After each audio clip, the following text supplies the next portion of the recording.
What's up, tol? Isang mapagpalang araw. So, Merry Christmas sa lahat po ng mga masugid na nagapanood sa atin. Mga solid subscriber and followers. So, welcome back po sa inyo. At kumusta po kayong lahat? Naway, maging masaya po kayo sa araw ng Pasko. At lalo na mga kababayan natin dyan na sa ibang bansa na nagpapasko po sila na malayo sa kanilang pamilya. So, tiniis nila, tol, ang hirap at miss kung baga gimingaw silang mga kamag-anak, lalo na pag Pasko. Na sana bilang isang anak at bilang isang ama at ina na yun ang pinakamasayang araw sana, na buo ang buong pamilya. Pero may mga pangyayari na hindi talaga nagkakasama-sama pamilya dahil po sa sitwasyon sa ating panahon na sobrang gipit po at marami pong kinakailangan upang guminhawa kunti naman ang buhay natin. So, shout out at saludo po ako sa inyo. Mega love shout out po sa lahat ng mga taga-ibang bansa. Mga ibang bansa dyan na kayod kalabaw para po sa pamilya. So ngayon ako ay medyo matagal na hindi nyo na ako nakikita nag-i-explore dahil na iba po ang landas natin. So nakuha po tayo noon ng trabaho sa government, kaya ganun ang nangyari na nahiwalay tayo sa mga kasamahan natin. So but now, tol, English na ko. But now, pero ngayon ay pupunta naman tayo sa bundok. Pero safety dito na bundok, tol, na pinuntahan namin. This na area ay area po ito ng mga magulang ko at may mga tanim po ng mga durian. So sayang naman, tol, kaya medyo mahal ang durian ngayon. Pupuntahan natin at may kunting ma-harvest. So i-harvest natin, tol, para maibenta. Kahit maliit man o malaki, so malaking bagay na po yan sa atin. Si kapos po tayo ngayon dahil kabago-bago lang natin naikasal. So nagbabasbas tayo at nagbigyan tayo ng blessing ng mahal na Panginoon. Dahil pinaka-importante talaga, tol, sa isang pamilya na may blessing tayo sa Panginoon. So nagawa na natin. So medyo nagipit talaga yung pero successful naman sa awa ng Panginoon, ay naging success at tuloy at natapos din ang aming kasal. So may nagtatanong, tol, na bakit ganon?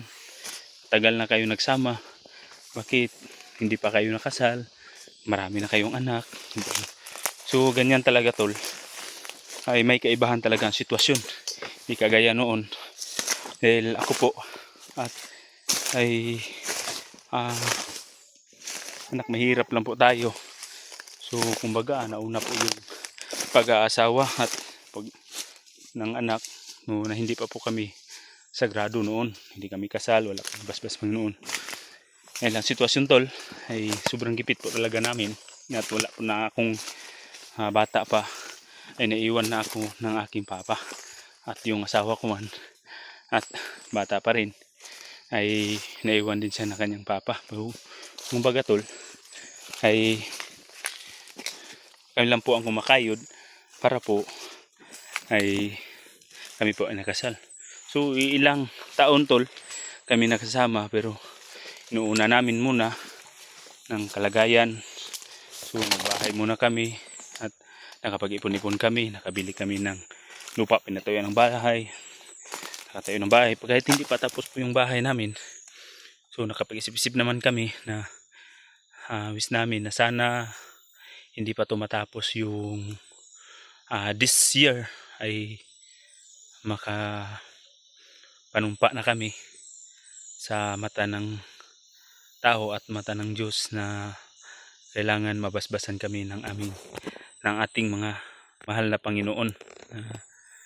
So makapangako tayo sa harap ng ating mahal na Diyos at sa harap ng mga tao. So yun ay hindi ko maintindihan, tol, na nakaiyak kami asawa ko na hindi naman nakala na darating din ng panahon na nung pinapangarap lang namin na kailan kami makasal. Sige, sobrang gipit talaga. So sa awa ng Diyos talaga at naging success. Basta hindi lang tayo mawala ng pag-asa, tol, ay bigyan talaga tayo ng biyaya ng Panginoon. So shout out ninyo, tol. So bukid. So tuloy lang tayo. So next year, ilang araw na lang ay another year na naman, 2026. So bagong hamon naman sa buhay at bagong struggle, pero lumaban lang tayo para sa ating pamilya. So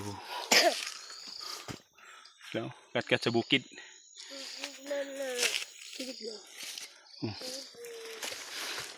Kubig.